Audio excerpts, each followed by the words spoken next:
একটা পোস্ট করেছে লাইফোন টিকটক থেকে, আমার কাছে নাকি 50টা ক্যামেরা আছে, আমি সেটা নাকি ডয়ারে ফেলায় রাখি। এবং বহু সময় পোস্ট হয়েছে আমি নাকি মারা গেছি, বিয়ের পরের দিন অ্যাক্সিডেন্ট করে, বিভিন্ন জায়গায় অ্যাক্সিডেন্ট করে আমার মা মারা গিয়েছে।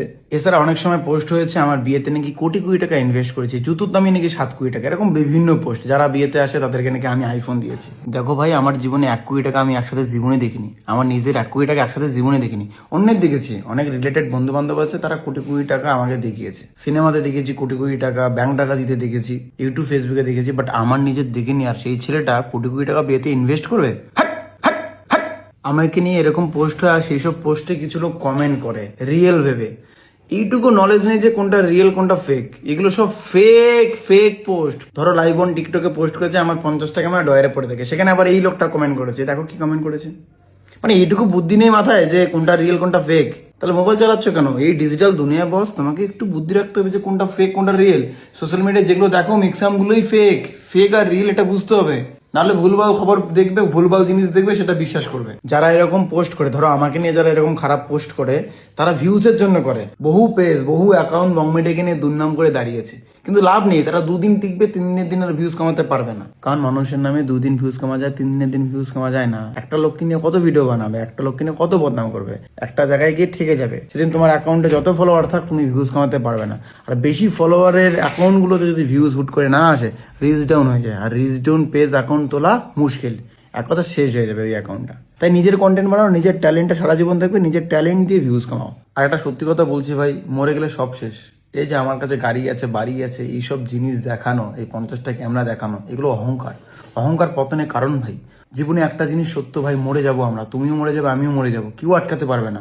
মরার পরেও না, তোমার নামটা যদি থাকে, তোমার পরবর্তী প্রজন্ম সুখে থাকবে। যেমন আমি যে স্কুলে পড়তাম, সেই স্কুলের নাম প্রাণনাথ উচ্চ বিদ্যালয়। প্রাণনাথ বাবু বলে একজন আমাদের ওই স্কুলটা হওয়ার জন্য জমি দান করেছে। আজও ওনার নামে আমরা ভালো কথা বলি যে উনি ওই জমিটা দিয়েছে। উনি বেঁচে নেই, কিন্তু ওনার যে পরবর্তী প্রজন্ম নাতিপুতি আছে, তারা শান্তি পায় যে হ্যাঁ, আমাদের ফ্যামিলির থেকে এরকম একটা ভালো কাজ হয়েছে। সেরকম কিছু করার চেষ্টা করো না। এর জন্য দরকার নিজের মধ্যে অহংকারটাকে মেরে ফেলা। নিজের মধ্যে অহংকার থাকলে মানুষের সঙ্গে তুমি মিশবে না। তুমি তো অহংকারী, মানুষের সঙ্গে কেন মিশবে? ভাব মারবে, অ্যাটিটিউড মারবে। আর মানুষের সাথে না মিশলে মানুষের জন্য ভাববে কি করে? মানুষের জন্য ভালো কাজ না করলে তুমি মরার পরে অমর হয়ে থাকবে কি করে? তোমার নাম ভালো হবে কি করে? তাই জন্য নিজের অহংকারী মনটা আমি মারতে চাই। তাই তোমাদের বলি, আমি বিয়েতে না কোটি কোটি টাকা ইনভেস্ট করেছি, না আমার কাছে 50টা ক্যামেরা আছে। এগুলো সব ফেক পোস্ট, আমার নামে বদনাম ছড়ানোর চেষ্টা করে। এরকম বহু লোক আছে আমার ক্ষতি করতে চেয়েছে, কিচ্ছু শিখতে পারিনি, আর পারবেও না।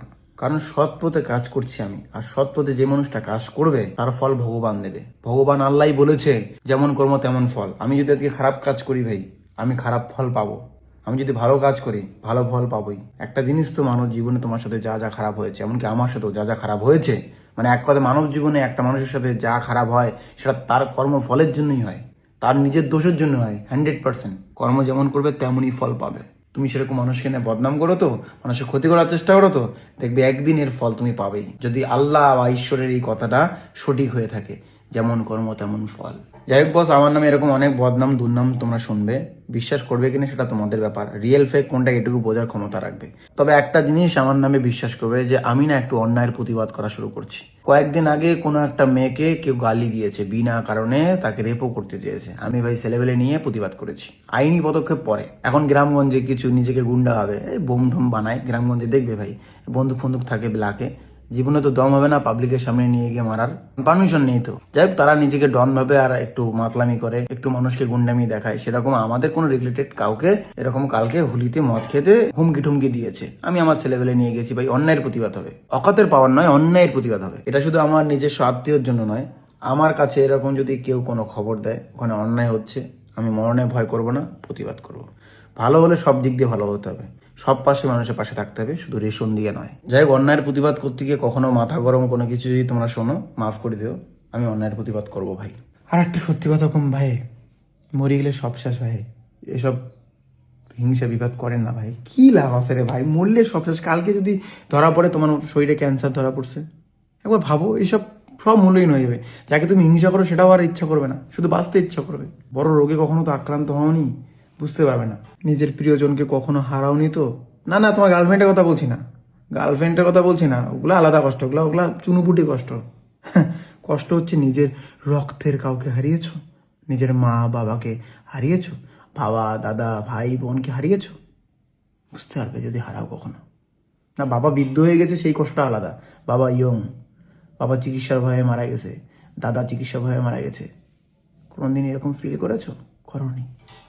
একবার করে দেখো না, যাই হোক ভগবান করে সেরকম অকালে যাতে কারো তোমার মৃত্যু না হয়, বা তোমার যাতে কোনো ক্যান্সার ফ্যান্সার এসব রোগ না হয়, কিন্তু যদি কখনো হয় একবার ফিল করো জীবনটা কত মূল্যবান, তখন মনে হবে। তো জীবন যদি এতই মূল্যবান হয় তাহলে তো হিংসে বিভেদ কেন করছো? একটাই জীবন ভাই, মন খুলে বাঁচো, মানুষের সাথে বাঁচো। এরপরেও যদি তোমার মন ভালো না হয় না, একবার হসপিটালে যাবে, একবার হসপিটালে যাবে। যারা মৃত্যুর সঙ্গে লড়াই করছে, একবার এই অ্যাকাউন্টটা ফলো করো। এই যে এই অ্যাকাউন্টটাকে আমি দেখি, এরকম হাজারো অ্যাকাউন্ট আছে যারা ক্যান্সার পেশেন্ট, তাদের মধ্যে ক্যান্সার ধরা পড়েছে, কয়েক বছর পরে তারা মারা যাবে। তাদের ফেসটা শুধু দেখবে, তাদের ফেসটা দেখলে ফিল করতে পারবে জীবনটা কতটা মূল্যবান। এই অ্যাকাউন্টটা আমি দেখি, আমাকে পাগল মনে হবে যে উজ্জ্বল বর্মন আমি কেন ক্যান্সার পেশেন্টের অ্যাকাউন্ট তোমাদের দেখার সাজেস্ট করছি। একবার দেখো, নিজের মতো যত খারাপ চিন্তা ভাবনা সব চলে যাবে। যদি তুমি সত্যি মানুষ হয়ে থাকো, জীবন কত মূল্যবান বুঝতে পারবে। সেদিন বাজে কাজ করতে ইচ্ছা করবে না, মানুষকে নিয়ে কটূক্তি করতে ইচ্ছা করবে না, জীবনটা উপভোগ করতে ইচ্ছা করবে, জীবনের আসল মানে বুঝবে। সাথে নিজের ধর্ম, আল্লাহ, ভগবান, যে ধর্মেরই মানুষ হও না কেন, ধর্মকে মানা চালু করো। ধরো তুমি ভালো করে নামাজ পড়লে, ধরো তুমি হিন্দু ঠাকুর পুজলে, যখন পুজবে ওই ফিলটা যেন কি আমি করি, ঠাকুর পুজি। এসব ভালো জিনিসের অভিজ্ঞতা হয়েছে জন্য আজকে আমার মতো ফালতু ছেলেটা ভালো কথা বলছে, ভালো হওয়ার চেষ্টা করছে। আমি খুব ফালতু ছিলাম ভাই, আমার নামে অনেক খারাপ রিপোর্ট পাবে, স্কুল জীবনে থেকে শুরু করে বহু জায়গায় আমার নামে খারাপ রিপোর্ট পাবে। কিন্তু আজকে দেখো নিজে ভালো হচ্ছি। না, একটা খারাপ মানুষ ভালো হতে পারে না এমন নয়, কিন্তু খারাপ মানুষও ভালো হতে পারে। মরা মরা থেকে রামও উচ্চারণ করেছে কে বলো তো? চলো আর বেশি বক বক করবো না, গুড নাইট, টাটা।